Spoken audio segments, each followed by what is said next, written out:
আজ হঠাৎ মা বলল তার মিষ্টি জাতীয় কিছু খেতে ইচ্ছা করছে, কিন্তু বাড়িতে তেমন কিছুই ছিল না। তাই আমি ভাবলাম এখন তো ক্যারামেল ব্রেড পুডিংটা অনেক বেশি ভাইরাল হচ্ছে, তো সেটাই বানিয়ে খাওয়ানো যাক। তাই আমি একটা ফ্রাইং প্যানে কিছুটা চিনি দিয়ে সেটাকে ভালো করে মেল্ট করে একটা টিফিনে ভালো করে ছড়িয়ে দিলাম। তারপরে একটা পাত্রে কিছুটা দুধ ঢেলে সেই দুধটুকুকে মিক্সার গ্রাইন্ডারে দিয়ে তারপরে কিছুটা রুটি টুকরো টুকরো করে দিলাম। আমি এখানে ব্রাউন ব্রেড নিয়েছি, আপনারা চাইলে হোয়াইট ব্রেডও নিতে পারেন। তারপরে তার মধ্যে একটা ডিম ভেঙে দিলাম অ্যান্ড তার মধ্যে খানিকটা চিনি দিয়ে দিলাম। এবার চিনিটা দেওয়ার পরে ঢাকনাটাকে বন্ধ করে মিক্সার গ্রাইন্ডে ভালো করে ঘুরিয়ে নিলাম।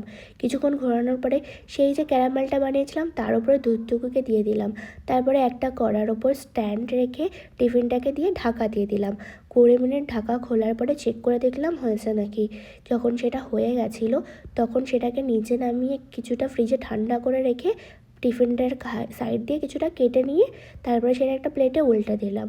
ঠিক এমন একটা ঠিক এসেছিলো এবং তার কিছুক্ষণ পরে সেটাকে ভালো করে কেটে তারপরে সার্ভ করলাম। মা খেয়ে বলল অনেক দারুণ হয়েছে, ইয়াম্মি।